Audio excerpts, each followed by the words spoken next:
Welcome to today's edition of the Rush 24/7 podcast. Here we have our first casualty in the Republican presidential field.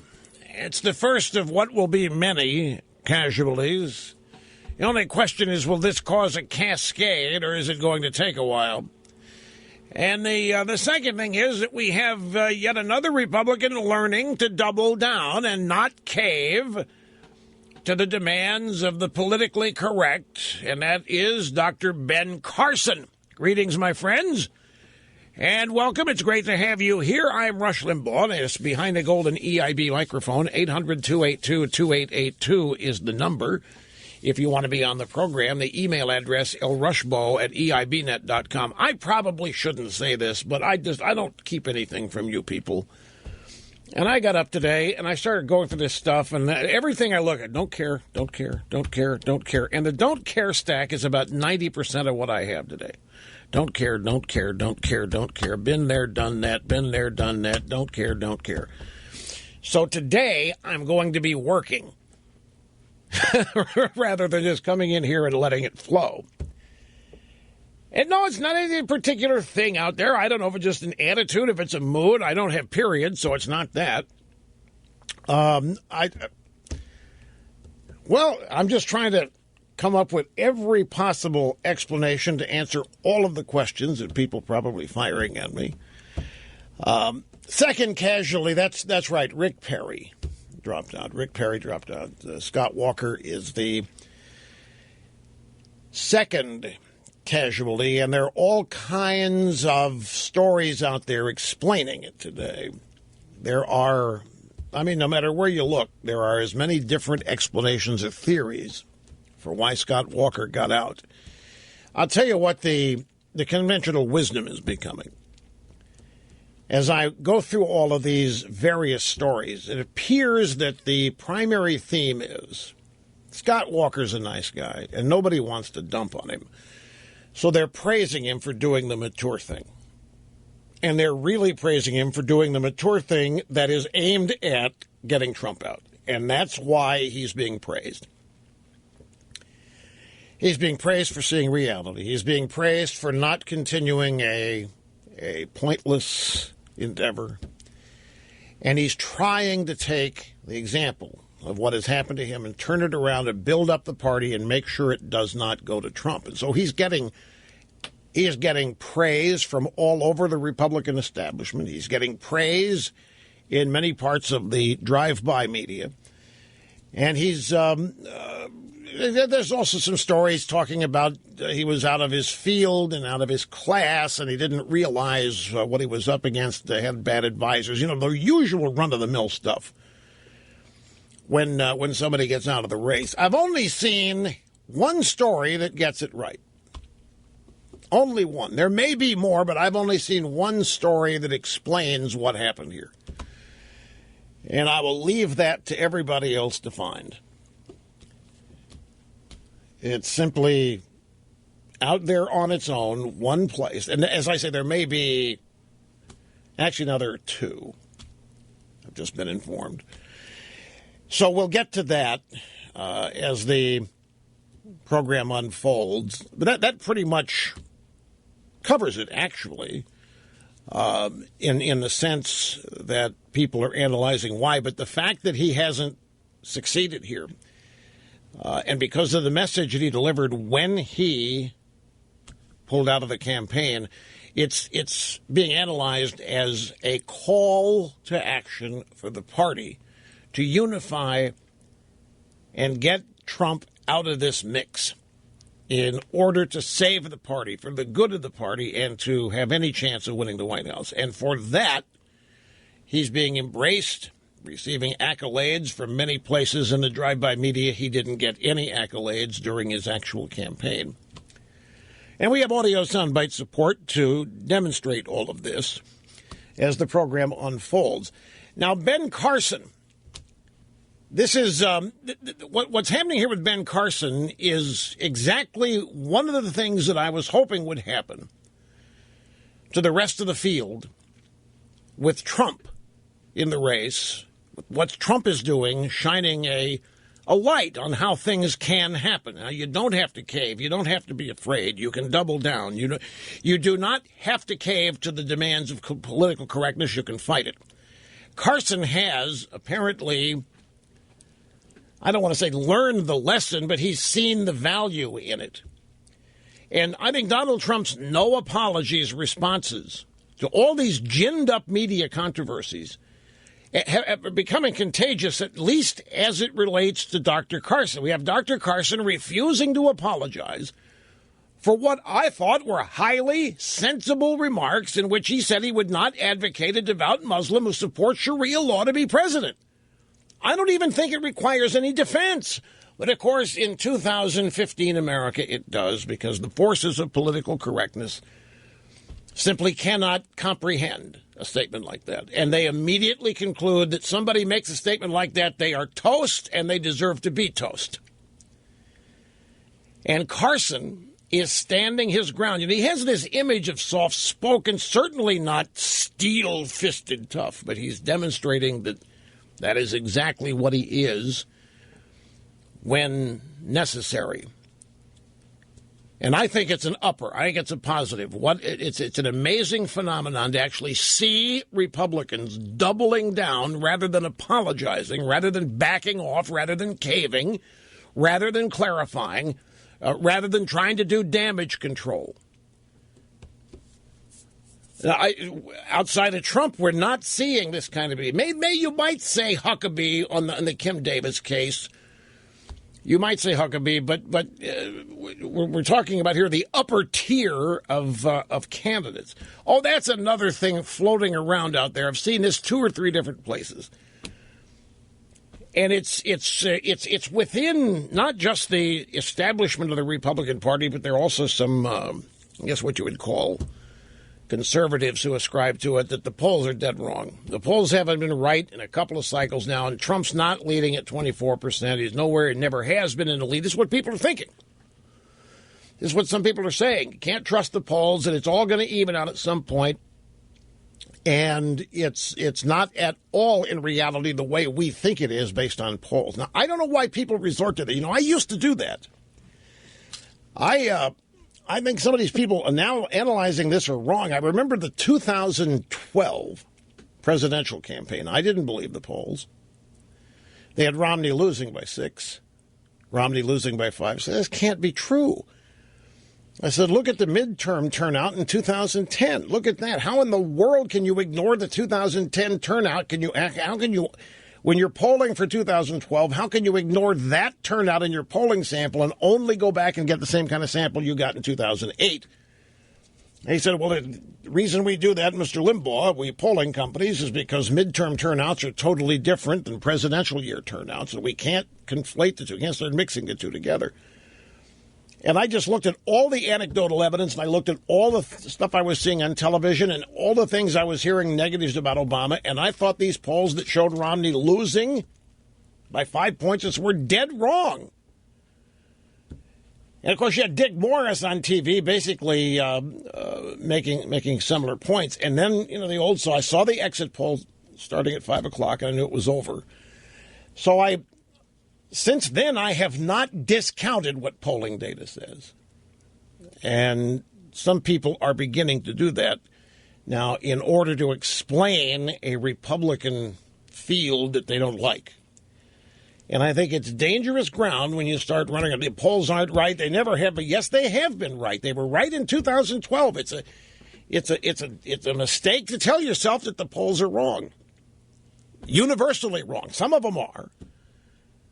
But on balance, the 2012, that's just the last presidential election, had it right on the money. And we're all sitting here thinking they had it wrong.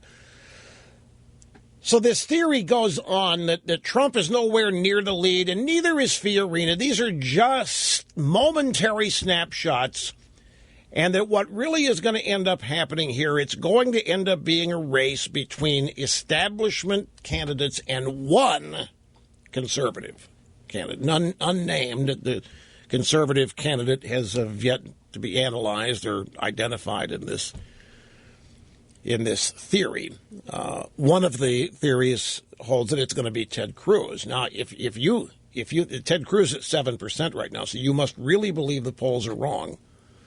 Dramatically wrong if you believe at the end of this process it's going to be Cruz. I would not be upset with it. Do not misunderstand anything here. But back to Dr. Carson. Dr. Carson, in his soft-spoken way, is proving to be a man of steel. And it really is a pleasure to see this. You know, I know that it will never happen. But someone in the drive-by media ought to start asking all of these Democrat candidates whether they would support a candidate who believes in Sharia law over the U.S. Constitution. Put the onus back on them. You know, this is another attempt, just like yesterday, to embarrass another Republican, to expose another Republican as a bigot or whatever. And by the way, this that's happening is why so many people got so upset at the first presidential debate and the questions being asked. It's why people said, my God, it sounds just like the questions the liberal media asks. So Dr. Carson says what he says. It was perfectly clear. Yes, you agree with what Dr. Carson said? Are you also as bigoted as Dr. Carson? Do you also discriminate against Muslims? And that's what the effort is. And yet the same question would not even be asked of Democrat candidates. Could you support a devout Muslim candidate who puts Sharia law over the U.S. Constitution? They should also ask Democrats if they're okay with a president who believes in Sharia law. Are they comfortable with having a majority in Congress who believe in Sharia law? Let's not stop at the White House. If we're going to start talking about whether or not we should have a Muslim president, let's explain what that is, and let's include Sharia law in it, and let's ask if we want a Sharia law majority in the House or in the Senate. And if not, why not? Ask the Democrats these questions. Now, the media isn't going to do that. So somehow our people have to find a way to reverse this and turn it around on these people. I would even be throwing it right back at the media, who's trying to make hay out of this. The thing is, if the Democrats thought it might get them more voters, or the lunatic fringe, who knows what they would stand for? I think that's the bottom line for Democrats. They don't. Isn't it demonstrably true now that the Democrats don't care? As long as they can get the majority of votes, they don't care how they do it, and they don't care what becomes of the country in the process. Bottom line question is this. Is Sharia law consistent with the United States Constitution? Now, of course it isn't. But that is the bottom line question. Sharia law is not even consistent with the First Amendment. You cannot have both side by side. Something has to give. If you have someone who believes in the superiority or the prominence of Sharia law, that it's bye-bye First Amendment, bye-bye Bill of Rights, the Constitution doesn't matter either. That's the way this needs to be framed, and that is why Dr. Carson said what he said. He's obviously a tough guy. He didn't back off his comments to Obama about Obamacare either. Remember when the first thing that happened, when the thing that happened that put him on the map, he's at the National Prayer Breakfast, and he openly tells Obama what he thinks of Obamacare and how he would fix it, and here came the double-barrel shots from the drive-by media in the White House, and he didn't back down from that either. Even after he was audited. They audited him after that. The IRS did. And he hasn't backed down to any of it. So don't be fooled by any of this soft-spokenness. Anyway, let's take our first obscene prophet time out of the day. We'll do that. We'll come back and get into audio sound bites, Dr. Carson, last night and today about this so you can hear for yourself if you haven't already. Okay, we'll start here with media incredulity over Ben Carson not being harmed by his comments that he would not support a Sharia law Muslim for president of the United States. The media thought, and they still believe, that when any Republican says anything like this, that they can take them out. Wipe them out, destroy them, certainly destroy their campaign. If they're lucky, they can destroy their political future, and if they really hit the grand slam, they can destroy their life. And they really thought They really believed that Ben Carson stepped in it so bad that it was over for him. All they had to do was spread the news. It turns out that all the immediate measurements, Twitter, Facebook, flash overnight internet polls, show Ben Carson increasing his popularity after the comment. And once again, it's rooted in the drive-by media. I don't know if they know this or if they're deluded. I don't know if they really think that their brand of thinking is the majority of thought in the country or not. They act like it's the majority of thought. It's a technique. Drive-bys, when they report any outrage over anything a conservative or a Republican does, they act like the whole country is also outraged. Not just the whole country. The whole country. The conservatives are maybe 1% of the population. And then they find out that they're nowhere near correct in that assessment. So I wonder if they know it and are just delusional, or if they realize it and are using this as a tactic and technique to make it look like they're the majority when they know full well they're not. In the end, I guess it doesn't matter. But here's an example. Allison Camaradas on CNN's New Day today reporting on Carson's support, increased support, since his remarks that he would not support a Sharia law devout Muslim for president. Ben Carson, since he made his comments about he would never support a Muslim for a president, his fundraising has gone up. He's gotten more dollars, and his Facebook followers, his social media people, it's not just like it's gone viral. It's like he's gotten more support, more likes, more followers. It's working. Can't believe it. He's got more support. He got more likes. He got more followers. It's working. And here is Tom Yamas, who is the ABC Good Morning America correspondent, talking about all of this. Dr. Ben Carson says his comments were not that controversial. The reason why? Right after he said them on Sunday morning, his Facebook page went up by more than 100,000 likes. George? That's one piece of evidence. Yeah, one piece of evidence. But we're not going to put any stock in that. 100,000 likes on Facebook, screw that. That's just a bunch of chump change. That's one piece of evidence, but we're still not buying it. Stephanopoulos, of course, continuing in his role as a Democrat candidate political operative disguised as a journalist over at ABC. Here's Dr. Carson himself in Sharonville, Ohio. Press conference during the Q&A. Reporter said, "You said that you would support a moderate Muslim candidate. Would that also apply to a Mormon?" I said I would support anyone. Again, it seems to be hard for people to actually hear English and understand it. I said I would support anyone, regardless of their background, if in fact they embrace American values and our Constitution and are willing to place that above their beliefs. Hey, folks, this is not weird or odd. You mentioned this yesterday. How many of you people remember the countless times Democrats and members of the media have spoken out against the idea that we might elect an evangelical Christian as president? We can't have that. We can't have those kinds of views in the White House. We can't have these people, they get in the White House, they start imposing their religious views on everybody. We can't have that. I mean, this was a constant refrain in the 70s and 80s. Hell, even the early part of the 90s. Pat Robertson, somebody else with close ties to evangelical Christians would seek office. It didn't matter if it was the presidency. And here would come the media, here would come the Democrat part. We can't have theocrats in office. We can't have deeply devout religious people. Why, that would be untenable. But now, as long as it's not Christians, any other religion, fine and dandy. Want to elect a Muslim president? Damn straight, fine and dandy. We're an open-ended, open-minded society.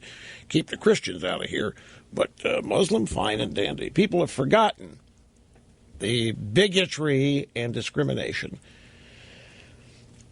that was on parade constantly from the Democrat Party and the media. I have to take a break here at the bottom of the hour. There isn't enough time to get the next Dr. Carson soundbite. And we've got this and actually a total of 3 more from last night and today as Carson addresses this. Sit tight. We're coming back. Your phone calls are coming up soon as well. Be right back, folks. And we're back. Rush Limbaugh serving humanity just by being here.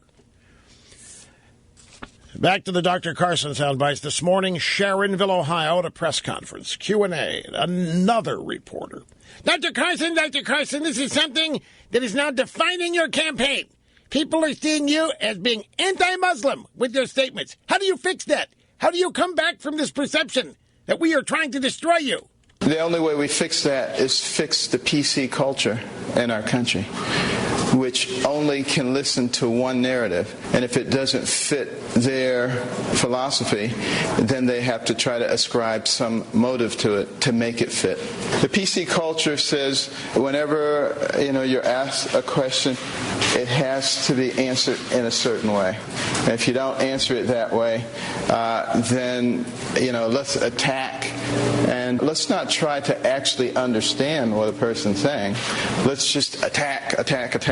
And hopefully everybody else will look at that and they will realize they're never supposed to say something like that again. That's what the PC culture is. Okay, now that took him 43 seconds. Now, Dr. Carson does not speak in sound bites. That's another one of the differences in his candidacy and others. Professional politicians, you just learn it over time. Sound bites are the name of the game. You've got to be able to say something pithy, even if it may represent your views or it may not. But in order to stand out and get noticed, you've got to be able to say something. You can't shout to get noticed. Look at a debate stage. You've got 11 people up there. Shouting would not get you noticed. It's what you say. Even if the moderators don't come to you, they're giving other candidates far more time than they're giving you. So what do you do in that circumstance? Well, when they do come to you, you have to make it count. And Dr. Carson is used to long, detailed, almost stream of consciousness explanations and answers to questions. And what you just heard here was him attempting to define political correctness for this reporter, who knows damn well what it is. Dr. Carson, this is something he's now defining your campaign. People are seeing you as being anti-Muslim with you. No, they're not. They're seeing the media try to portray him as anti-Muslim. It's a big difference. How do you fix that? How do you fix what we are doing to you, Dr. Carson? That's the real question. How do you stop us from ruining you, Dr. Carson? That's what the question really is. Dr. Carson, how are you going to stop us from mischaracterizing what you're saying? How do you come back from this perception that we've created about you, that you're a bigot? And his answer was an attempt to explain how we fix the PC culture. He went on to try to define it. Now, last night, he shows up on Fox News with Hannity, and he was asked if he stands by the comments that he made originally. Absolutely, I stand by the comments.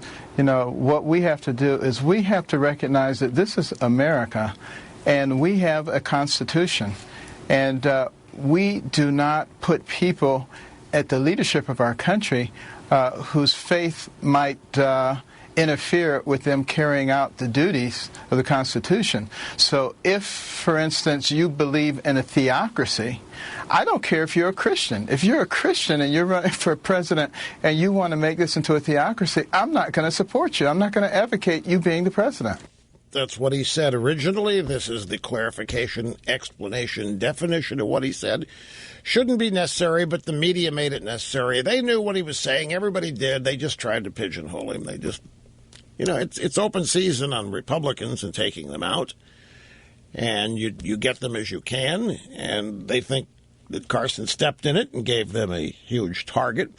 But he's standing by his guns. This is what I mean. He's doubling down. He is not backing off of this at all. He's not doing the usual Republican thing of asking for forgiveness, a chance to rephrase it. That isn't me. I heard myself say that, and the minute I was saying it, I realized that wasn't me. That's what usually happens, but he's doubling down on it and further explaining what he means. So the next question. I spoke with Dr. Zuhdi Jasher today. He's a moderate Muslim, and I asked him if he could name a single Muslim country that treats women the way we treat minorities in this country. He couldn't name a single one. Was that what you were thinking in your mind when you were answering the question? In other words, the way Muslim theocracies currently operate. That's correct. They currently do not tend to operate the same way that our system does.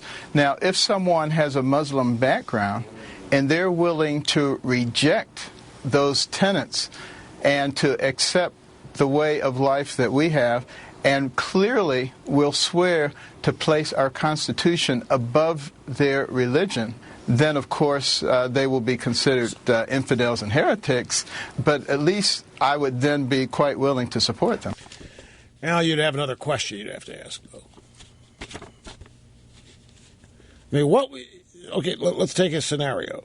So you've got a devout Muslim who comes along and wants to be elected president or to high federal office, is going to take an oath of office to defend and protect the Constitution, and therefore swears to subordinate Sharia law to the U.S. Constitution. Do you believe them? I mean, it becomes then an article of faith. It's a toughie. I think all this is absurd, folks. This is, one of the, I told you at the beginning of the program, I'm getting up today and I'm going through the show prep, stack after stack, piece of paper, don't care. One of the reasons I don't care, I can't believe we're even talking about half the stuff we're talking about. This is just absurd that this is an issue. It's absurd that it's even a question. I mean, we're behaving as though 9/11 didn't happen. 9/11 did happen. 3,000 Americans are dead. What, we're going to make an excuse now that, well, you can't base anything on that? I just find it all absurd. And it's approaching the point here of futility to me. But at least Dr. Carson stood his ground and is not backing down and is picking up support in the process. And let's not forget where all of this anti-Muslim rhetoric actually began when it as far as it relates to Obama. The Republican Party is not responsible for this one either. It was Hillary Clinton in the 2007 Democrat primary campaign that actually started questioning whether or not Obama's a Muslim. And then she was asked about it some years later, Steve Croft. You seriously don't think the president's a Muslim? Well, no, not as far as I know. No, I don't. Somehow Mrs. Clinton's escaping any culpability or any attachment. In fact, it came up last night on CNN, the lead with Jake Tapper, speaking with Dana Bash, the chief political co-respondent. Tapper said, Donald Trump reminds us that some of these Obama's a Muslim rumors were started by people who were supporting or working for Hillary all the way back in 2008. There were some stories citing Clinton researchers or associates back then saying that President Obama, or then Barack Obama, was a Muslim, even that he went to a madrasa, which is a Muslim school, when he was a kid living in Indonesia. I remember when CNN's John Voss went to Jakarta to investigate that, and it turns out the school never had any religious curriculum. But even Hillary Clinton herself sowed some doubt back in 2008 during a 60 Minutes interview, saying she didn't think Obama was a Muslim then, but she added, not that I know of. Yeah, it's even worse than that, what Mrs. Clinton was doing. She's the one that raised all this. Why she was asked about it. She was the one that was talking about it. She's the one that raised it. The Democrat primary campaign in 2007 was particularly vicious. People don't remember it now because they papered it over and made Hillary Secretary of State, but it was particularly vicious with charges of the race card being thrown around. Bill Clinton was out there having a drink, an adult beverage with Ted Kennedy. And Clinton is on record as having said to Ted Kennedy, Ted, this guy Obama, back in times made sense that this guy'd be the guy getting our coffee first, Ted. You know it and I know it. Well, Obama hears about that, starts throwing the race card around as Clinton's campaigning in South Carolina.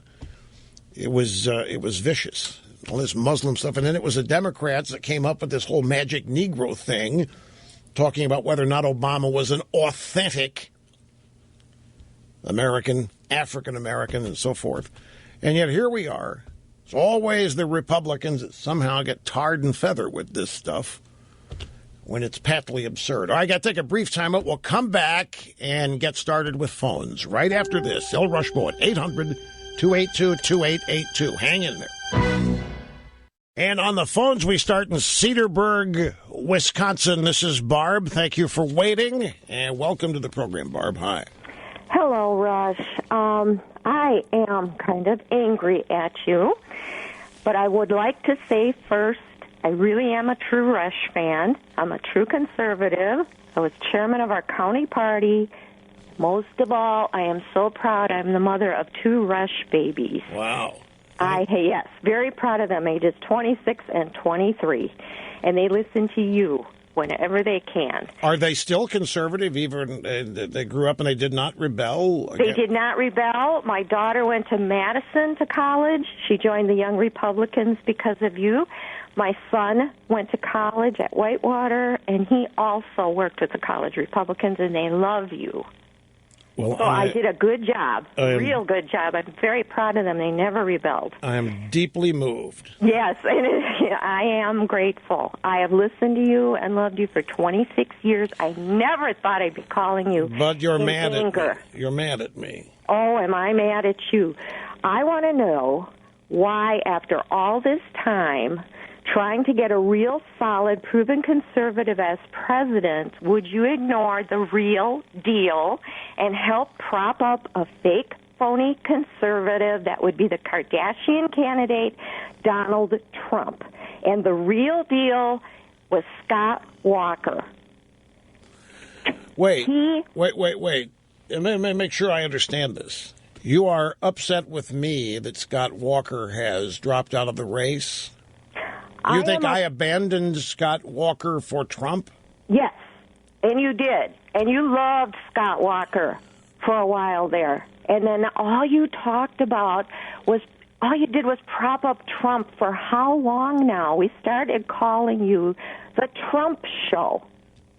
And Trump only bashes other Republicans. Who is this we started calling? Oh, my family. Oh. My kids will listen to you when they can on their lunch break and everything, you know. Well, look. We started calling you the Trump Show. Trump only bashes other Republicans. His shots at Democrats are tepid. He's anti-gun, pro-choice, pro-universal health care. And the only way the wildebeest can win is by dividing the Republicans. And I can see her saying, wow, this Trump thing is going to work out great. We need to put this in a context and a chronological order. You say that I abandoned Scott Walker for Trump. I think I was one of the early and loudest voices for Scott Walker for months, maybe even a year or longer, even before presidential politics. That is true. I thought what Scott Walker did in Wisconsin was a blueprint. I don't need to repeat. I mean, I don't want to be redundant here, but I've said all of this. I was one of his most ardent supporters of what he had done in Wisconsin and how he had done it, and I thought that it was a blueprint on how to defeat the left.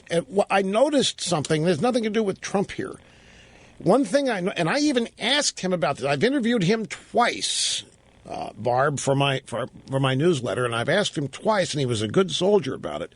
He never seemed to get any support from the RNC or the Republican establishment in Washington, either in his campaigns for re-election and recall in Wisconsin or in his presidential race. Oh, boy. Yeah, that is true. I think the establishment might not like him because he wouldn't toe their line. Well, maybe, yeah, but it was almost like the same thing happened to the governor of Virginia, the candidate for governor, Ken Cuccinelli. Here you had a wonderful conservative who was totally abandoned by the party. And I never understood. Barb, if I may be frankly honest with you, I always wondered, why am I the only guy in this country talking about Scott Walker? Why is the Republican Party not? I mean, they've got the blueprint right there. Here's a guy who has taken them on. They tried to destroy him, his family, his life, his career. He beat him back 3 different times. Where is the Republican Party heralding this guy? They never did. You are right about that. And that is another point I am upset with about the Republican Party. But I did, Barb. I did. But at some point, I'm not running. I can't go on the debate stage and speak for these people. And I can't go out on the campaign trail with them. I know. And the whole thing with Governor Walker distresses me too. Yeah. In ways that you can't imagine. As I think this points up some of the challenges with this whole electoral process we've got. You've got to be good on TV. You've got to be dynamic. You've got to be forceful. You've got to be good TV. I'm not saying he's not, but what I'm saying is it takes much more than just being substantively right on things. Obviously, that's what's frustrating. That it takes more than that. How many great people are not ever going to get a chance because they just can't pass muster on TV or within the confines of competition out there in things that are not political? But you can't cry about that. It's what it is. It's what our system is. So perfect. He would be the best president ever because he does what he says. I'm just grieving today. I'm sick about it. I know a lot of people are. People on his campaign team are. I mean, some people found out about some on his team were not even told in advance. They found about it. Can I ask you one other thing about Donald Trump? Ask me whatever you want to ask me, Barb. Ask me anything. No secrets here. Well, do you think he could possibly be helping Hillary? Because, like I said, the only way she can win is to divide the Republican Party this time. And since he only bashes the other Republicans, could he be working for her? Oh, boy, we'll get these people voting for Trump, and they're not going to vote for the real candidate, which, by the way, I do not want Jeb Bush to be the candidate. Who do you want now if it's not Governor Walker? I like Carly Fiorina. I like Ben Carson. Carly Fiorina was on TV last night dumping all over Ben Carson. And you got to be very careful there, Barb. You got to be I'm kind of out of time here. I don't mean to be provocative like that. I got to go. But Carly Fiorina is on the Tonight Show last night, and she said that Ben Carson is wrong about a Muslim president and that Trump is like Vladimir Putin. Yeah, we got that coming up and other stuff as well. Be right back. Don't go away, folks.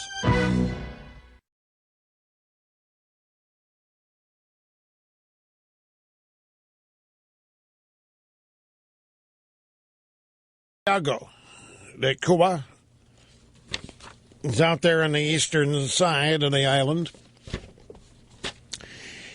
And he's arriving at Joint Base Andrews. Back in the old days, it used to be called Andrews Air Force Base. But now it's Joint Base Andrews because there's a whole lot of joint stuff going on there. It's not just an Air Force base now. And what's really remarkable is that Obama and Muchel are going to be there to greet the Pope as he descends the stairs. Reagan didn't even go to Joint Base Andrews to meet Gorbachev. This just isn't done. It is very, very rare that a sitting president heads out to a concrete tarmac to greet an arriving anybody. I think he might have done it for Bill Ayers once over at Reagan National. But aside from that, I'm just kidding. I got to be careful because some dingbats actually think I meant it. I mean, if it happened, I wouldn't be surprised. But, I mean, Obama can barely contain himself here. We had the news, here comes a guy he's going to be able to hide behind in order to advance his agenda that nobody voted for. And he's going to be hiding behind Pope Francis in order to get this done. So he and Muchel are driving out there. And they're going to greet the Pope as he gets up. 1986, when Gorbachev came over to save America from Ronald Reagan, if you remember, in the 6 years, fifth year of Reagan's term, and everybody's still worried he's going to hit the nuclear button.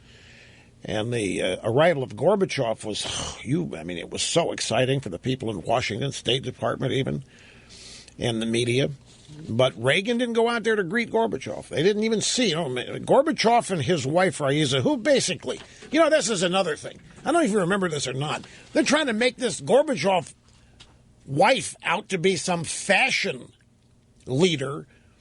What a joke. I mean, it was an absolute joke. Raisa, we learned later that she had, as many do, alcohol problems. But they landed at Andrews Air Force Base, and they just immediately went to where the Soviet embassy. And Gorbachev and Raisa repaired to the bedroom and stayed there to adjust the time zone for a while, and finally had their meeting at the White House with Reagan. In this instance, Obama and Mucciella are going to be out there to greet the Pope when he lands. It's not a long flight up here from Cuba. He's on an Alitalia jet, which is... Sorry, it's a capitalist. It's a capitalist airline. Well, parts of it are. I think it's an Airbus. No, is it an Airbus or is it a 76? No, I think it's an Airbus that he's on. It would matter because one's a capitalist manufacturer, one's a socialist manufacturer. Thomas Sowell has a column today about the Pope and his arrival, but primarily it's about the Pope's message. And I have highlighted three things that Sowell has written here because they're brilliant.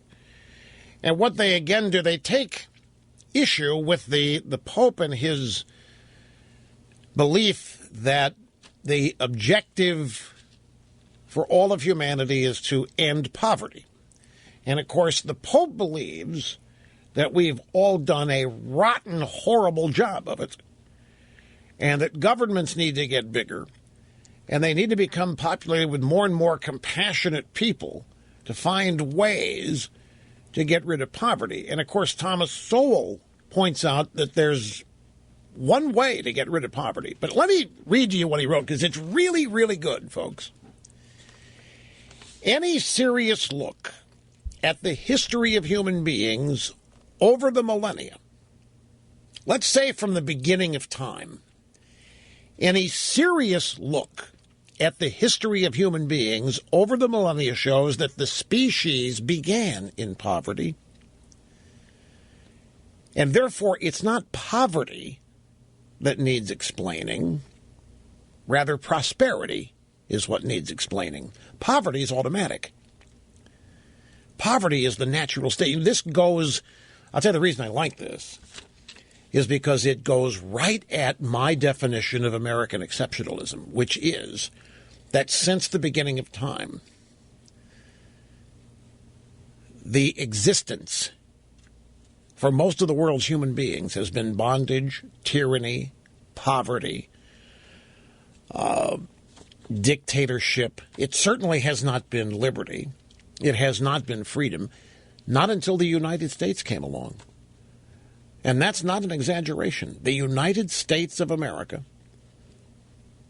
the Declaration of Independence, the Constitution, are the first time, well, Magna Carta. But really, in terms of forming a government and country, the first time where the concept of human liberty and human freedom came first and was the defining characteristic and was what was to be preserved.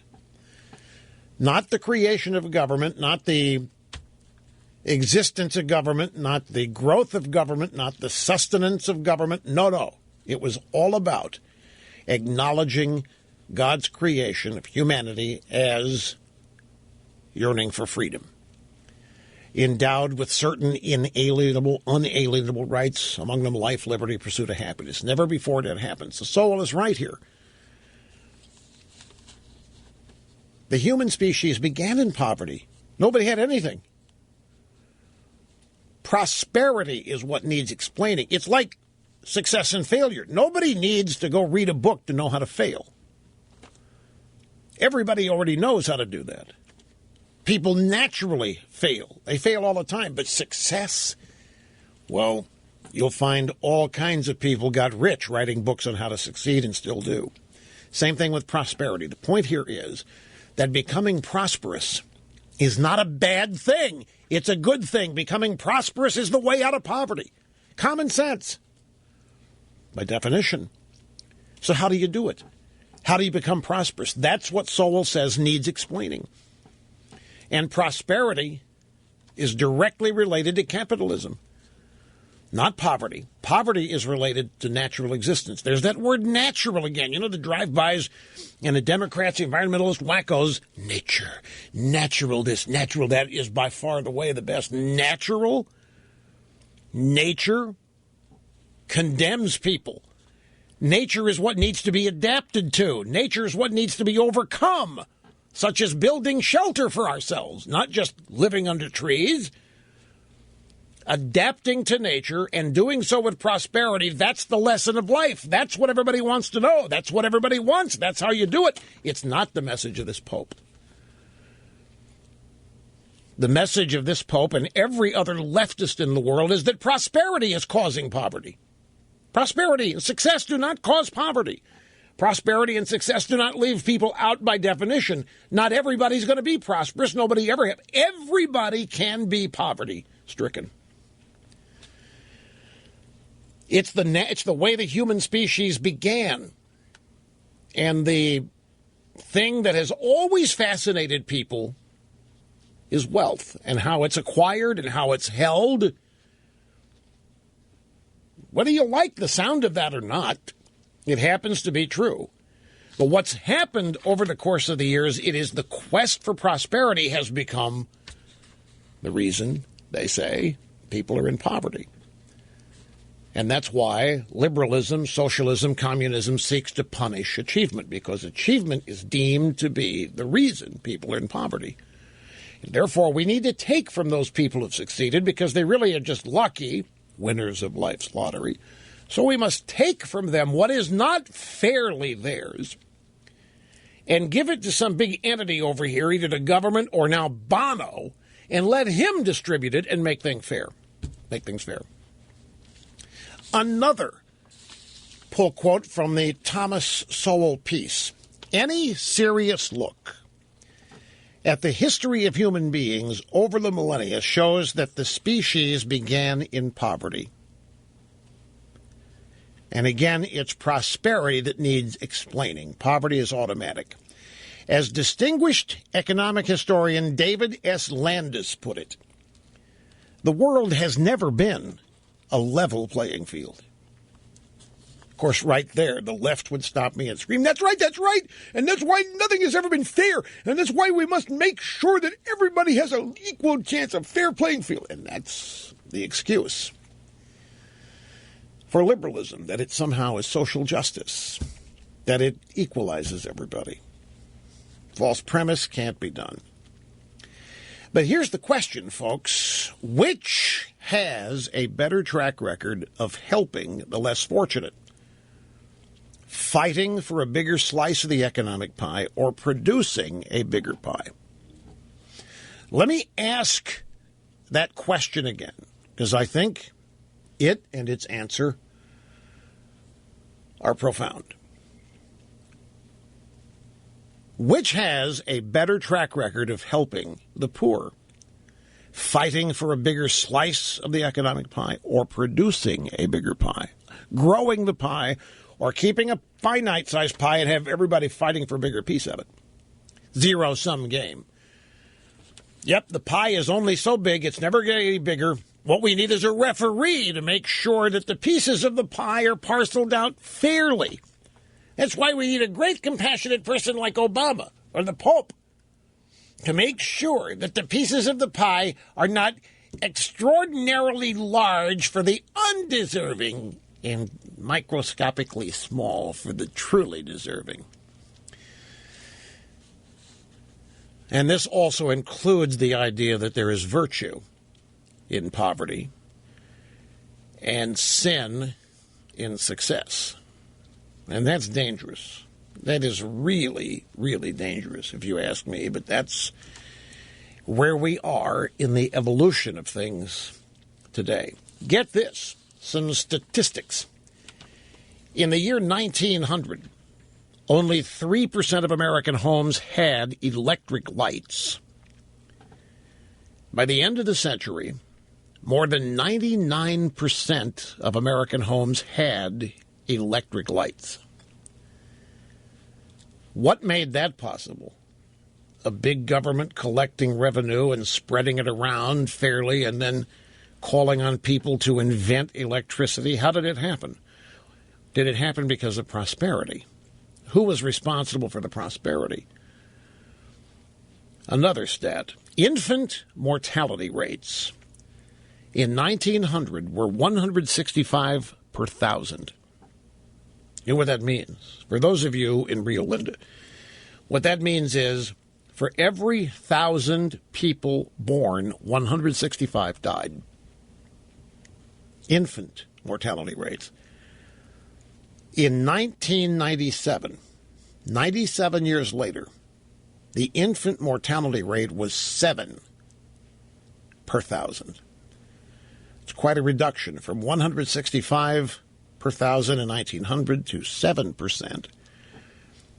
by 1997. By 2001, most Americans living below the official poverty line had central air conditioning, had a car, had cable TV with multiple TV sets, and other amenities. Poverty in the United States isn't even close to what real poverty is around the world. And remember, poverty is how the species began. It is not poverty that needs explaining. We don't need any experts to come along and tell us what poverty is. What needs to be explained is prosperity. Poverty is automatic. Prosperity requires many things, none of which is equally distributed around the world or even within a given society. Prosperity does not have equal distribution. Never has. And this is why it's such a juicy target. Prosperity deemed to be ultimately unfair because it isn't for everybody. But it is part of a growing pie. You can be prosperous for 5 years and lose it all, be back in poverty. It's up to you. But prosperity requires a lot of things, none of which prosperity does not require equal distribution around the world or even within a given society because it isn't possible.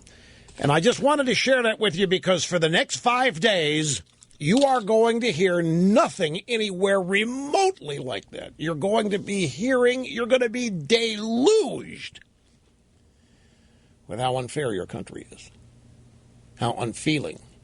You're going to be told how your country isn't doing enough, hasn't done enough. You aren't doing enough. You might hear how your country and you are selfish. You might even hear how your country has taken things that it does not deserve and are not its own from other parts around the world. You're going to hear all kinds of things the next 4 or 5 days to try to convince you how unjust, socially unjust, your country is. You have been warned. Your guiding light, Rush Limbaugh, with half my brain tied behind my back. Just to be fair. And here is Tracy in Richmond, Virginia. Great to have you on the program. Hi. Hi, Rush. It's a pleasure to speak with you, sir. Thank you very much. And I have to give a shout-out to Mr. Snerdley because I feel like a young, inexperienced actress that I passed my first screen test with a great producer. Oh, there you go. I just wanted to say, anyone who's listened to you for as long as I have, and I've been listening to you for over 20 years, you don't tell us your opinion. You try to make us think. And you did something about 6 or 8 weeks ago that told me a ton. Now, you can correct me if I'm wrong. You do not have guests. Oh, now, wait. Well, hold it. Just one. Okay. I do. You're going to have people scratching their heads out there. I give my opinion all the time on a lot of things. Now, I do not endorse during primaries. That's what you're talking about. Yes, sir. Okay. Yes, sir. I just wanted to make sure that people don't think that you don't know what you're talking about, because I give my opinion here on everything all the time. Absolutely. All but right. you also try to make us think for ourselves. Well, that is more true than you know. Which I appreciate, because I have learned to think because of listening to you. Thank you. I analyze things differently because I listen to you. And you did something, I'm going to say 6 or 8 weeks ago, I'm not sure exactly of the timeline. You had Dick and Liz Cheney on about their book. They were invited guests to promote their book. Okay? You rarely do those kinds of things. But about 6 or 8 weeks ago, Ted Cruz called out Mitch McConnell as a liar. And that same day, you had him on the show for 30 minutes. That told me everything I needed to know. About what? About your viewpoint on who is conservative and who's not. Aha. It told me your point of view. It told me you agreed with what he did, which I agreed with what he did. I was already a fan before You are that. very shrewd out there, Tracy. I am a horrible human being, I know. No, you're very shrewd, I said. Not a shrew. I said you're very... I said you're very shrewd in your perceptions here. Well, I just think that we need that. We need what Ted Cruz did. We need calling them out for who they are. And I took issue with Barb. I've never called them before, I appreciate that. I know what she got there. She got there. And we stick with the phones. We're going to go back to Mike in St. Louis. Mike, great to have you on the EIB network via KMOX. How are you, sir? I'm fine, Rush. Thanks for taking my call. You bet. You bet. I wanted to make a comment about Carly Fiorina. I think that the environment from which she comes, which is corporate America, and I worked in corporate America for more than 20 years, is the most politically correct environment you're going to find. I mean, we had diversity training, mandatory diversity training. We were measured. We had to take tests on diversity. And I'm not saying that's bad. I'm just saying that it creates an attitude towards political correctness, just to use diversity as a particular example, that she would carry into a position like the White House. So that's why I like Ben Carson and Donald Trump, because they're standing up against the forces of PC, and I can't see Carly Fiorina really standing up to the forces of PC. Now, you having said that, I've had a lot of people, and I've read, too, a number of people who watched the last debate, which was universally decided in her favor, that she mopped the floor with those schlubs.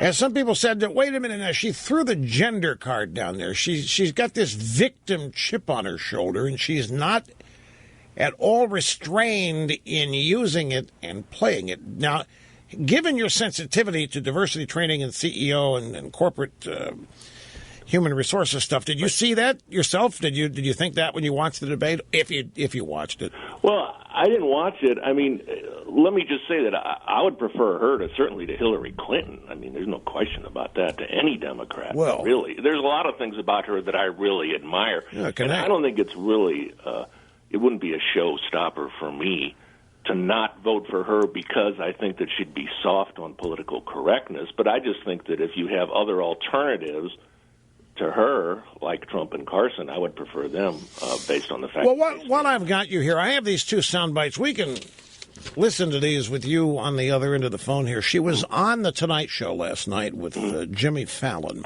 Mm-hmm. And we have two bites. The first one, Fallon says, Ben Carson in a lot of trouble now. Because he's not in a lot of trouble. He's in trouble with the screwballs in the media. He's gaining support. He's not in trouble. Anyway, the question, Ben Carson's in a lot of trouble now because he's saying he would not advocate a Muslim being president. I think that's wrong. You know, it says in our Constitution that religion cannot be a test for office. I actually believe that people of faith make better leaders, whether they're Christians, whether it's a person of Christian faith or Jewish faith or Muslim faith or other faiths. I think faith gives us humility and empathy and optimism, and I think those are important things. So you would be fine with that? Yes, I would be fine with that. Yeah, and that... Okay, your reaction to that, Mike? Is that a little diversity on parade there, political correctness, or is that okay? Yeah, I think it's political correctness. I think that it's really only a half statement. I was reading on the web what she said. It says in our Constitution that religion cannot be a test for office, but she doesn't mention that religion cannot supersede the Constitution, particularly when you take an oath to uphold the Constitution when you take an oath for any office, I suppose. Yeah, I don't know where it says in the Constitution that religion cannot be a test. I've not seen that. I know she's talking about separation of church and state, but it seems to me that Ben Carson's right on this. Hey, look, if you have a religious belief that makes the Constitution secondary or even third-rate status to your religious beliefs, sorry, bud, you're not wanted. Nobody. The oath of office is to defend and protect the Constitution, not to subordinate it. Right, and Sharia law would subordinate the Constitution. Subordinate it? It'd be lucky if it got away with just being subordinated. It'd be lucky if it still existed in the National Archives. Right, and I think that the fact that she did not say that is an indication of... Oh, well, it's politics. She's trying to capitalize on what she really hopes is something that tripped Carson. Because remember, in the polls, it's her and Carson who are rising. Yeah. And Trump supposedly is falling. Trump's all ticked off, by the way, at people that report that. He's got another boycott of Fox News going on now because they... reporting a poll that shows him losing ground. Okay, here's the next Carly soundbite. Question from Jimmy Fallon. Vladimir Putin is saying he wants to meet with Trump when he comes here and that he wants to sit down and have a conversation with him. Have you met Putin?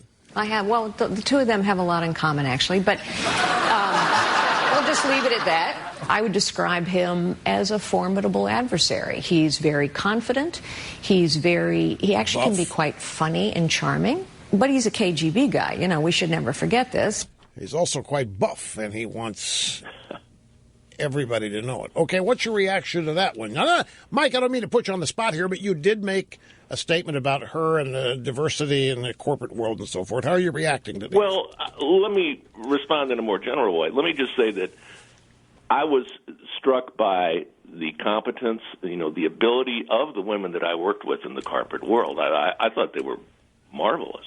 I think that she would make a great president.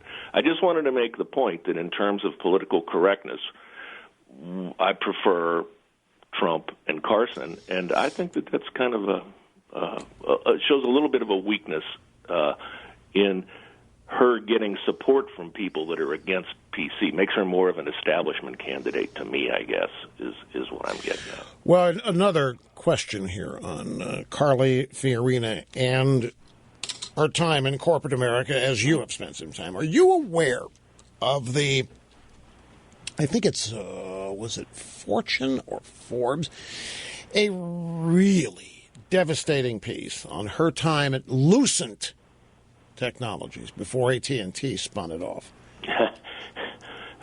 Funny you should mention that. Well, it sounds like you're hyperventilating out there. What did I do? Well, corporate America is cold. There's no doubt about it. I mean, if when your project ends, you get laid off and you have to find another job in the company if you're lucky. Okay, I mean, I'm not saying that that's bad. That's capitalism, and I guess that's what's made the country great. Well, but are you aware of what the allegation is against her at Lucent? I don't know. Could it be any worse than what politicians have done to America? Well, you tell me. I'll tell you what it is. Okay. There was a practice that evolved in that particular area of the tech world. Mm-hmm.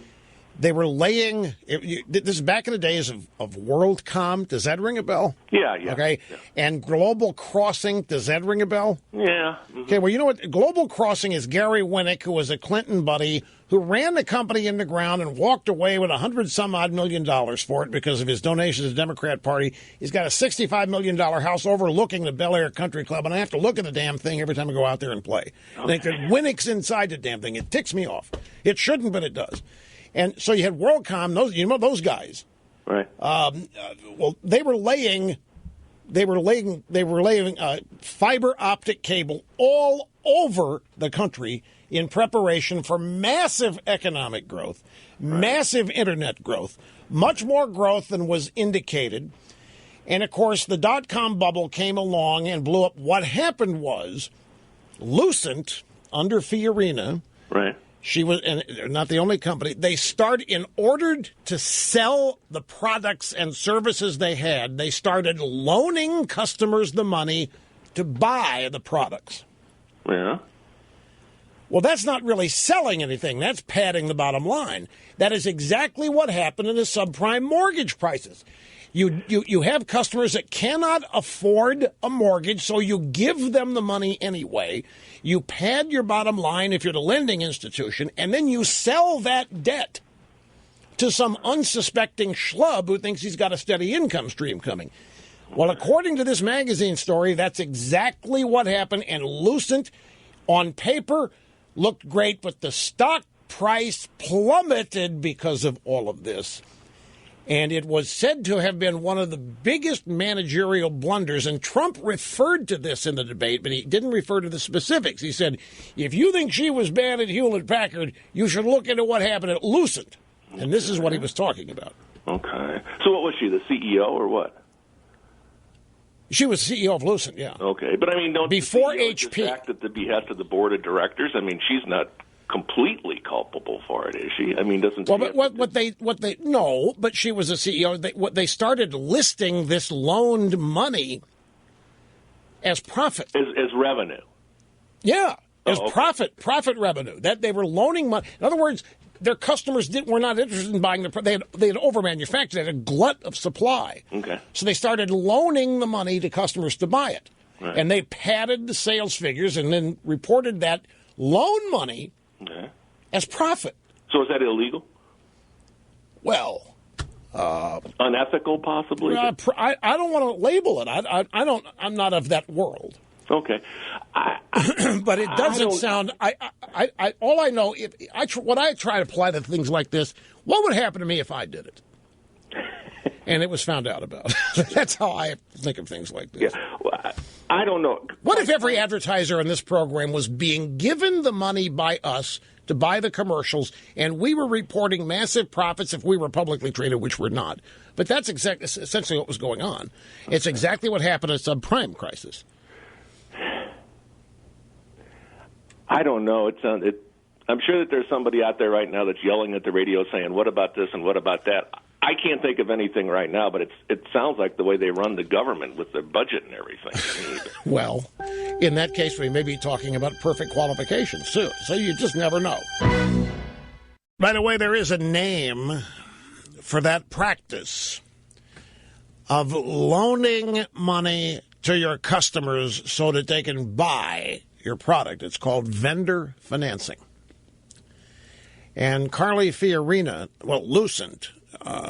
Lucent said in its filings with the Securities and Exchange Commission they had no choice because all of their competitors were doing that. That's the only way they could stay viable. I mean, their competitors were out doing this kind of stuff, so we had no choice. We're talking about big sums of money here. From the Fortune magazine piece, in an SEC document filed just after Fiorina's departure from Lucent, the company revealed that it had $7 billion in loan commitments to customers, many of them financially unstable startups. They essentially were giving, they call this stuff loans, but if it's not paid back, what are you doing? They were giving money away and calling it profit. They were giving money away to create the illusion of sales. And they were, and when that was discovered, that's when the stock price naturally plummeted. That's not a solid foundation. And so it was loaned money, but it was I'll tell you what it sounds a little bit like is Obama and Solyndra, except in Obama and Solyndra, you've got a political issue actually taking place. What you've got is money laundering for money to end up back in the Democrat Party coffers. It's a way to pay back donors by having the government invest in a totally fraudulent, non-existent, phony business like solar power. It's got all the goodies. It's got great intentions. It's got clean, renewable energy. It's got wonderful people. It's got Obama lowering the seas. The problem is it's all a scam. It starts out with people donating to Obama to get him elected. Here comes the payback, a loan from the Treasury, not from Obama, to the guy who lent the money, and he has started this company called Solyndra. And it's ostensibly the wind business, solar business, but of course there's no business there, really. There's a building with a sign on it, but there wasn't any business. It eventually goes bankrupt, so nobody that it owed money got paid to, but it got some of the money it gave Obama back. Clean. And it ended with everybody, oh, man, what a great effort. They've tried, man. You really tried. Solar energy, trying to clean up this putrid, evil planet made filthy by Bush. So, see, it all works out. It was all political. At Lucent and WorldCom, well, WorldCom and Global Crossing were Solyndra type. WorldCom was, I mean, the CEO of WorldCom, jail, prison. Terry McAuliffe ended up getting $15 million for, I think that was a Clinton finder's fee on a real estate. But yeah, he was. But Global Crossing was the fiber optic cable that really never had anything. That Winnick is the guy that made out like a bandit in that during the Clinton years. And all of this is all about, now Lucent has nothing, I don't think Lucent has anything like those kinds of political connections. It's just that the model, whatever Lucent was doing, vendor financing, is essentially what the subprime loan program was. Let me grab another quick call here. This is Teresa in Houston. Teresa, I'm glad you waited. Welcome to the program. Hi. It's an honor, Rush. Because of you, I have an iPhone, and because of your books, I remember American history, and because of you, I just returned from Normandy paying tribute to our soldiers. Oh, my God, you have hit the trifecta. You went to Normandy. Yes, I did. Oh, isn't that something? It is. It's very humbling, bittersweet, and we gave our tribute and our prayers to our soldiers. Listen, because of you also, my mind is clicking. And you have often said there's no coincidences. And a couple days before the last debate, you had heard rumor that Carly Fiorina was sent to take Donald Trump down. And I felt that some of the questions were just a little too formulaic, with her answers almost exactly matching the questions. And then yesterday, and I like Scott Walker, he was one of my four, but his parting comment concerns me, that the donor class and the media are picking our candidate. Yep. And I'm even more determined than ever to make sure that Donald Trump, Ted Cruz, or Ben Carson are my candidate, whatever it takes. And I thank you for helping my mind start thinking that way. I wish I could tell you how your call is making me feel. All these things you did because of me. I'm really deeply moved, and it's a good thing I seriously believe in everything I tell you about here. You're going to go do it. But I can't thank you enough. I really appreciate it, and you're on the right path here in thinking. California Native Americans are not happy with Pope Francis because he's going to make a saint out of Father Junipero Serra. The Native Americans think that the Father Serra mistreated him. A little bit of a controversy brewing out there. Why? Yeah, I know. This is why I reached the limits of my ability to absorb garbage. You know, I'm just watching the White House press spokesman Josh Earnest describe the upcoming meeting between the Pope and Obama.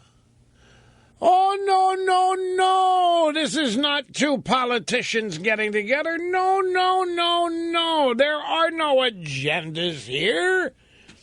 Who could possibly think that? No, these are just two wonderful people who have similar personal issue beliefs. Chatting together, attempting to find common, just pablum puke blah blah, is what the White House press secretary... You know, by the way, greetings and welcome back. It's great to have you here on the Rush Limbaugh program, the EIB network, 800-282-2882. You know what I find fascinating about all this? Here you have the President of the United States, an avowed Christian, who has done everything he can to mock the Catholic Church, particularly when it comes to Obamacare. He does not hold a single belief when it comes to such things as contraception, abortion, you name it, with the Catholic Church or with the Pope. Well, previous popes. We still don't know where this guy is going to shake out. But journalists love this term, irony. That's to them what makes good news. Irony. Well, you want some irony?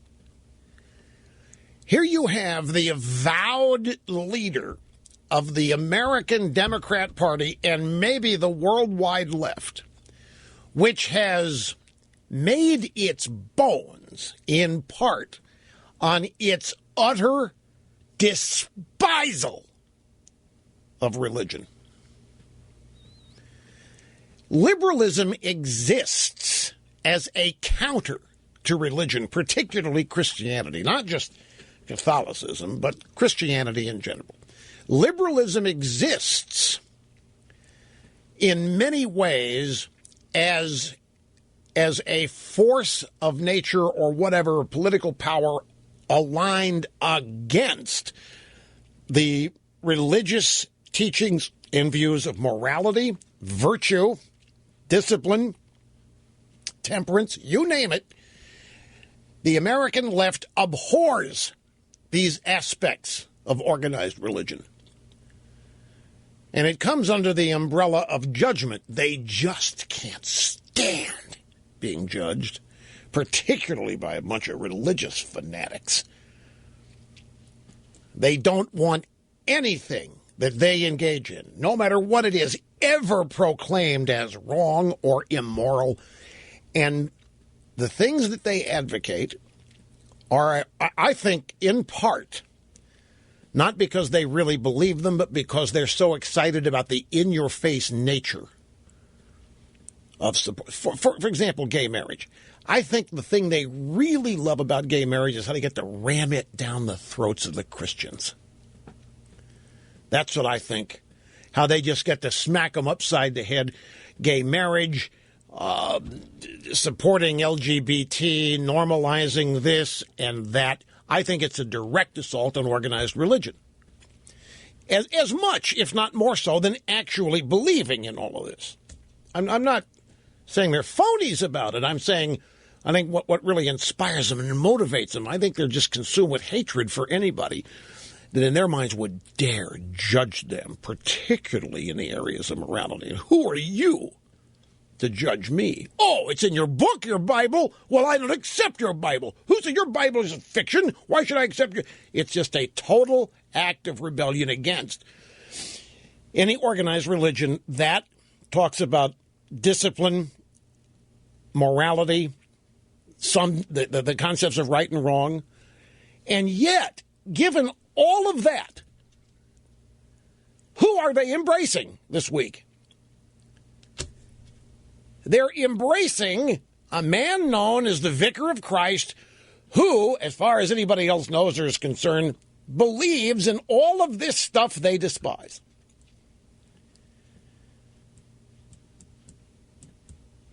I mean, these are the people that make sure every possible abortion takes place. These are the people that make sure that if a woman is walking anywhere near an abortion clinic and she's pregnant and there's an adoption center right next door, they got people out making sure she does not go to the adoptions. It's a political thing. It's rooted in political power. It's rooted in money. They have this utter contempt. The American left has an utter... What do you think the reasons they object to Southern culture really is all about? It's those pro-lifers and no gun nuts and no Bible thumpers, people that drive old pickups. They get to the church parking lot Saturday night to get a good spot for the sermon the next day. They speak with utter contempt of all this. And who are they embracing? So why are they embracing a man more powerful than they are who stands for everything they supposedly oppose? They must think something is different about this guy. We've already read that Obama plans to hide the advancement of his agenda behind the Pope. We know that's going to happen. That's why what Josh Earnest just said is well, it just insults my intelligence. You know, I don't have any patience for that. You just lie to me. Just tell me, look at my face and tell me you're going to lie to me instead of trying to get me to believe your lie, because it just insults my intelligence. Oh, no. These are not two political figures meeting. No. These are two men who hold similar views about life, and they're simply meeting to try to find common ground, right? That's why Obama is making sure that we've got a nun that's pro-abortion, that we've got lesbian, gay, bisexual, transgendered Catholics showing up. And by the way, apparently the Vatican let it be known that they were not happy with this guest list. So I don't know what's become of it. But my guess is Obama doesn't give a rear end what the Vatican thinks. But I mean, these you talk about hypocrites or irony?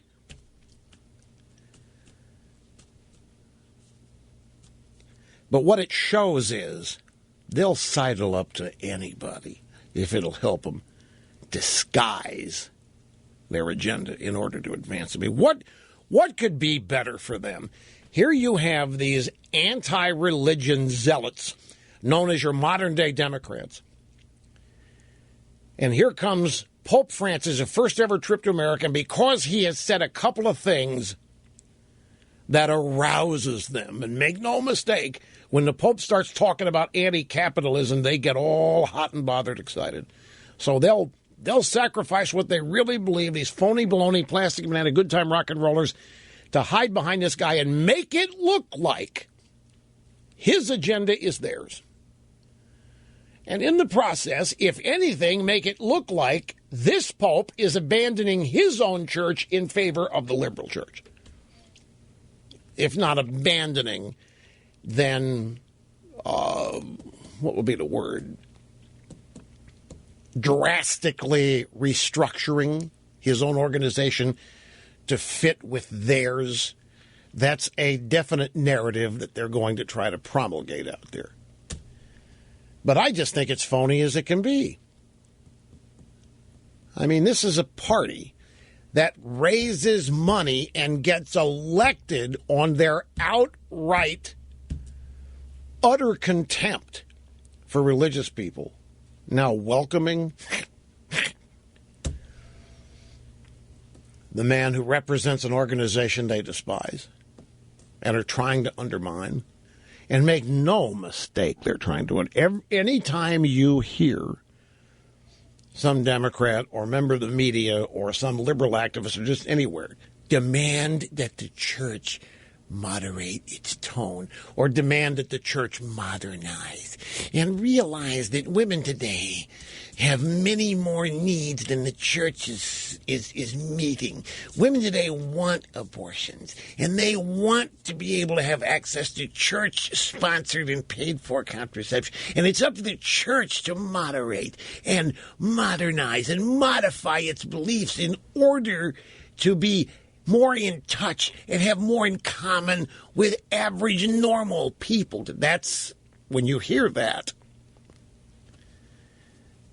And then if they think a religious leader is doing that, then of course they'll embrace anybody they think is willingly doing damage to an organization they despise. And I'm not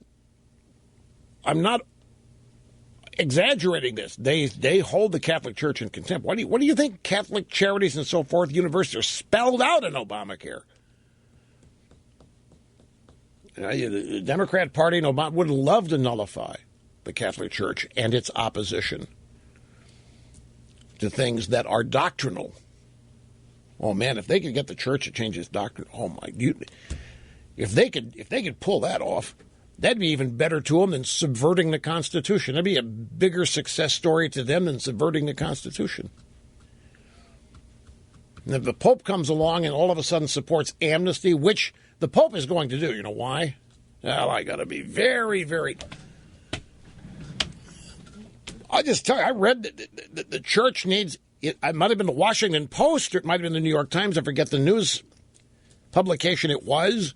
But it said that the church, the Pope, is interested in immigration and amnesty and immigrants because they need to fill the pews. Just like the Democrats need voters. That is not my opinion. That is something I read earlier this week, and that did not end up in the don't care about it stack, by the way. That ended up in the care about it a lot stack. Because it's the same reason the Democrats are supporting amnesty as voters. I'll find it. I'll find what I read. It seems like it was the Washington Post. It might have been Breitbart. I forget which it was. But the reason the Catholic Church, the Pope, supporting our amnesty, immigration, is a desire to restock, if you will, the pews.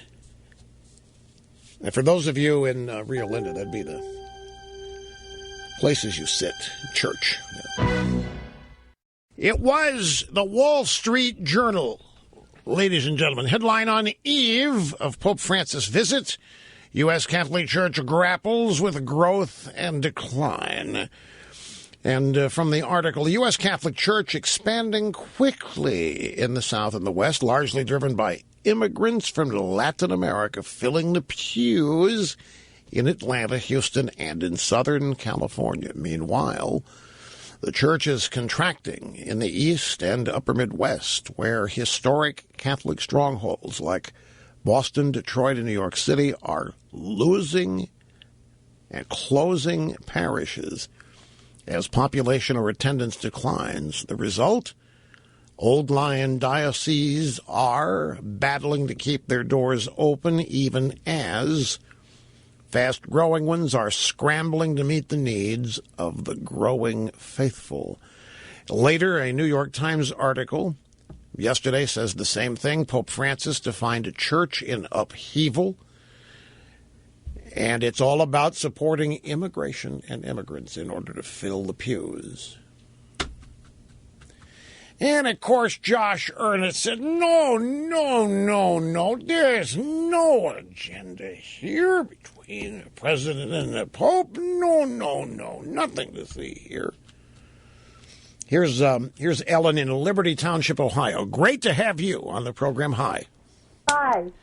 I almost jumped up and down. You were exactly right about Lucent, and what Carly did there was she may not have been in the she was certainly the proprietor of that the whole effort. I'm nervous. I'm sorry. I know you're so excited because I nailed something that you know to be true, and you're totally... My husband worked at Lucent. That's right. Your husband worked there and got probably shafted, and so you want to explain that. Yes, he did, because one of her big policies when she came in was everybody in management had to have a college degree. They had people come up through, it wasn't only my husband, come up through the ranks who were very, very good.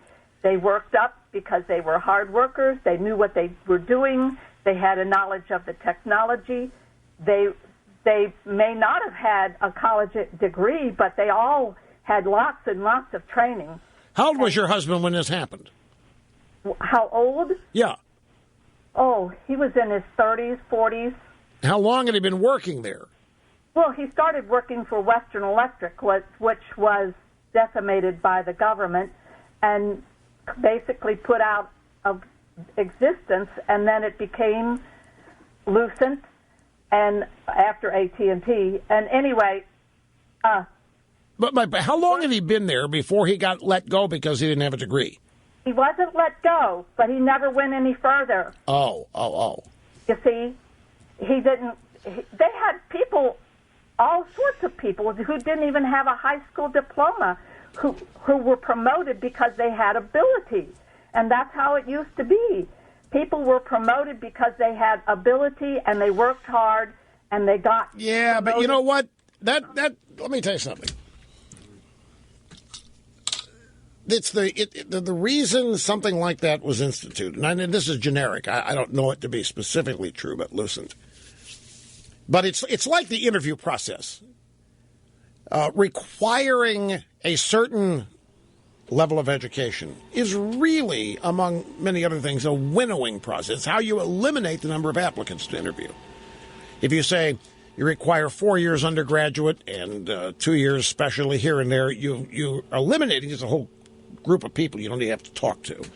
Now, I would imagine with existing staff, if you put a requirement to be promoted, education requirement, you have to have a degree in order to qualify for being promoted. It limits the universe of people they have to worry about promoting. And some people, in some instances, it could actually be for substantive reasons. We want people that have been through the college experience and got degrees and so forth in our upper management because we happen to believe that's the best people. So I don't know you can hold that against her per se, although if it happens to you, it can embitter you. I totally can relate to that. This is why I finally decided myself that corporate life wasn't cut out for me. I was never going to fit the mold in any number of ways, but most importantly, conformity.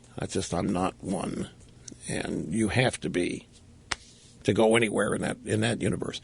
I appreciate the call. Ellen Perry in Fort Myers, Florida. Great to have you on the EIB network. Hello.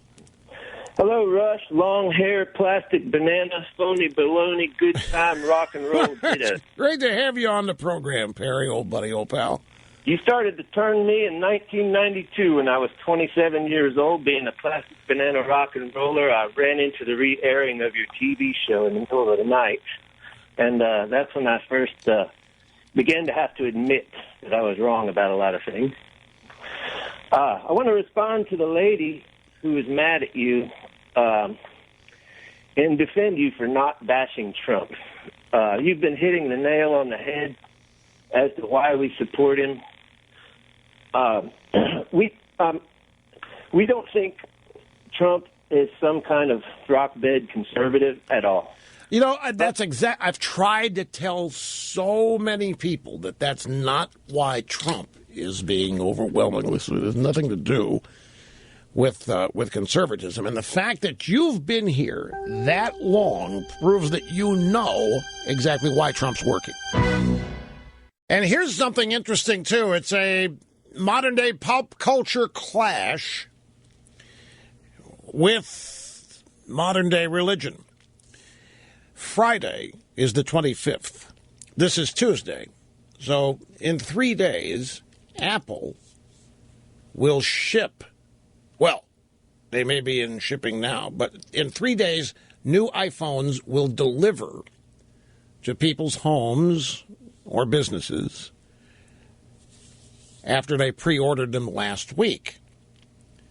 In addition, some stock will be available for walk-in purchase and reservation purchase at Apple stores. Well, guess what? FedEx and UPS have alerted people in New York and Philadelphia and Washington, D.C., that they may not get their deliveries on Friday because of the Pope's visit. And in fact, there's even some speculation that certain Apple stores in Manhattan, well, throughout New York, Philadelphia, and Washington might also not receive stock for walk-in sale, although that's not quite as prominent news as is the fact that FedEx and UPS may not be able to make deliveries. Some people expecting the new iPhones on the 25th are now being told don't look for them until Monday because FedEx and UPS, we might not be able to get around the security. We may not be able to drive our delivery vans on Friday.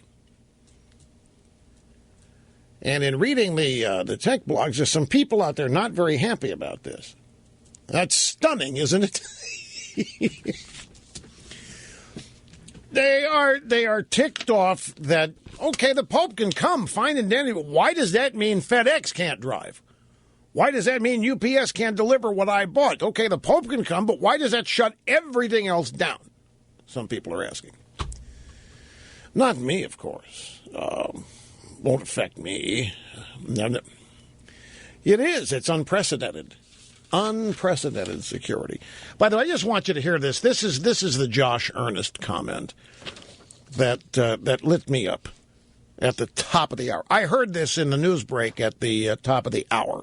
This is not a meeting between politicians, and this is not an effort to advance anybody's political agenda, but rather it is an opportunity for two respected world leaders with significant influence around the globe to spend some time talking about the values that they hold in common, and to do so in an atmosphere of respect, and it is an opportunity for the president to illustrate the deep admiration that the American people have for Pope Francis and his leadership. Right. That's why you're inviting all these reprobates to meet him? These representatives of average, everyday America?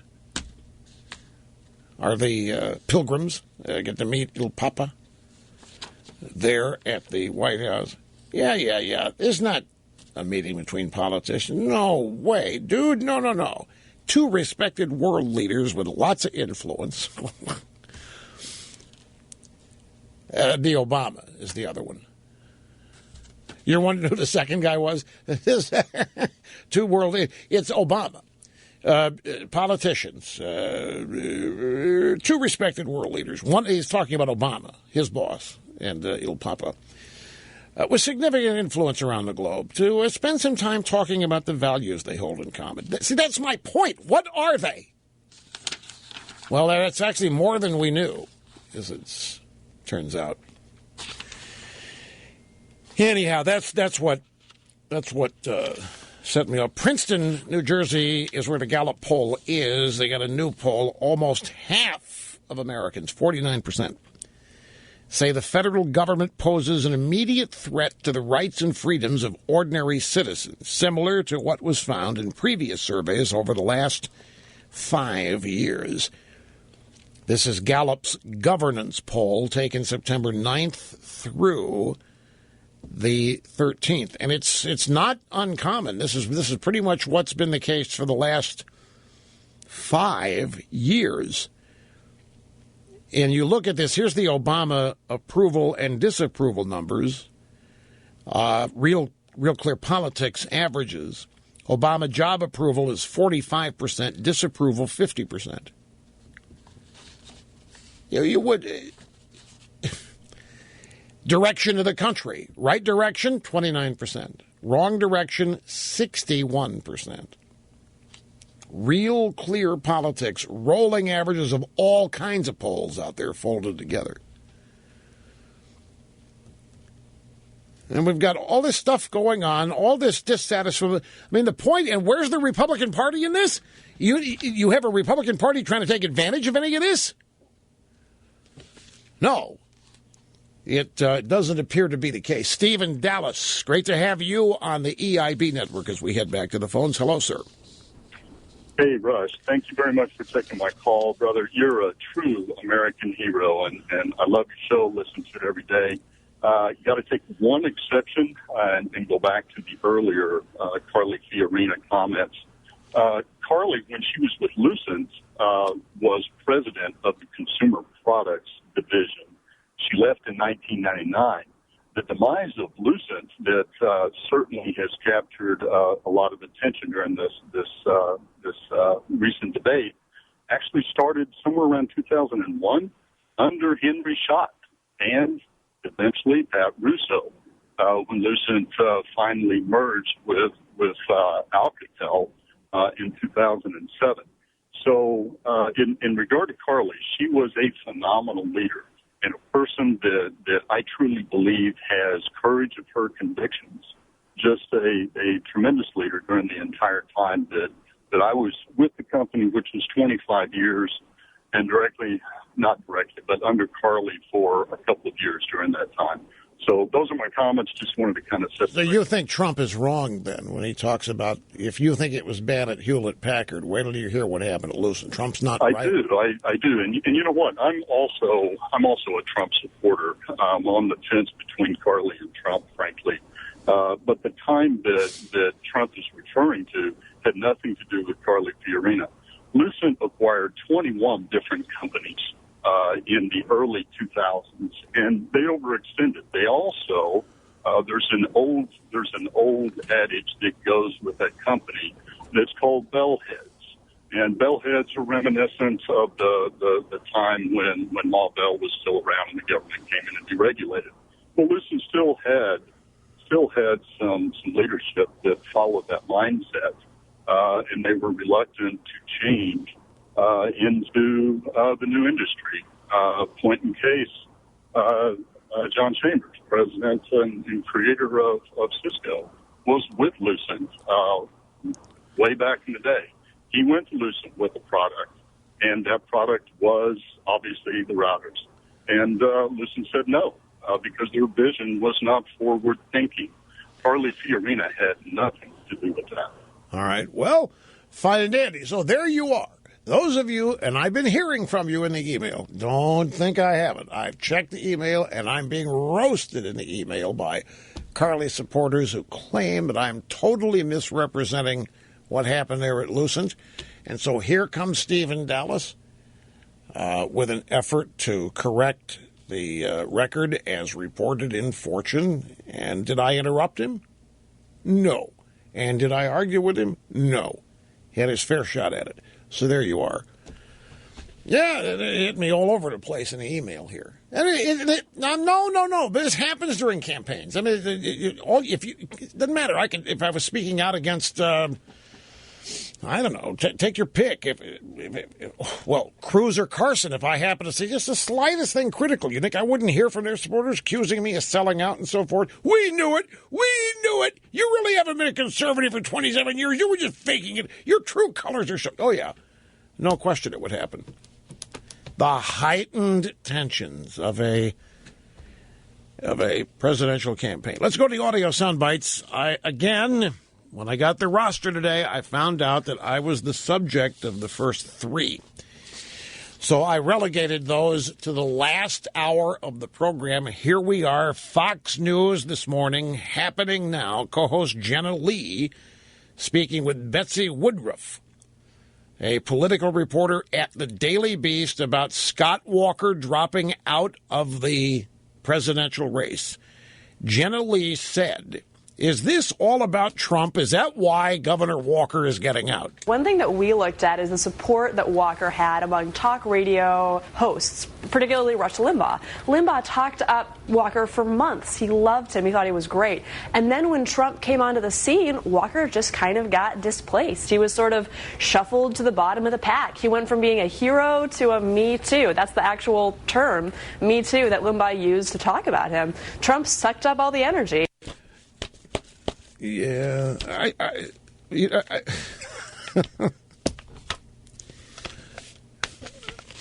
What do you mean there's two things out of context?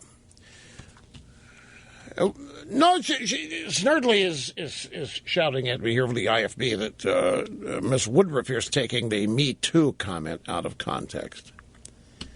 I remember when I offered the Me Too comment, it was, look, Trump has disrupted this whole thing, folks. It's not just Scott Walker. I mean, I guarantee you that Ted Cruz envisioned sitting higher than 7%. And more than that, I will guarantee you that Jeb Bush and everybody around him thought he was going to be in the double digits. Trump has disrupted everything. Nobody thought Trump was going to get in. Everybody thought Trump was doing his usual publicity stunt and negotiating a new deal for The Apprentice or trying to gin up audience numbers for it or whatever. Nobody expected him to get in it. Then when he got in it, the day he got in it, nobody believed that he would last the end of the day because of his announcement statement. And it just turned everything upside down. This is why I say it's impossible to predict the future in politics or in anything, really. But you start endorsing candidates you don't know, especially this far out. You can't possibly. I never hitch my wagon to anything that far out. You don't know what kind of forces are going to come along, and you don't know what's going to happen to people, and so you have to play it hands off and just objectively observe, which is my practice in primaries. But it's not just Scott Walker. Trump just upset everything, and after that first couple of weeks, you had a lot of Republican candidates in an attempt to not be marginalized. Hey, I think that too. I mean, Trump's got nothing new on anybody here. We all think that. So I dubbed it the Me Too caucus. But it was not to impinge or impugn those people, but rather to demonstrate the utter shock that Trump had caused within the campaign. Now, here's Scott Walker. Oh, gosh, I got to take a break. I just saw the clock. I'm way past this. So we got a couple bites from Walker explaining why he dropped out, which he's being praised to the hilt for. He did amazing. Concession speeches are often among the best that politicians ever give in their lives. That's it, my friends. We are out of busy broadcast time for today. Not bad. Not bad for a stack, 90% of which was, I don't care. Not bad. And we'll be back in 21 hours to do it all over again, folks. Thank you so much, as always, being here today. Hang in.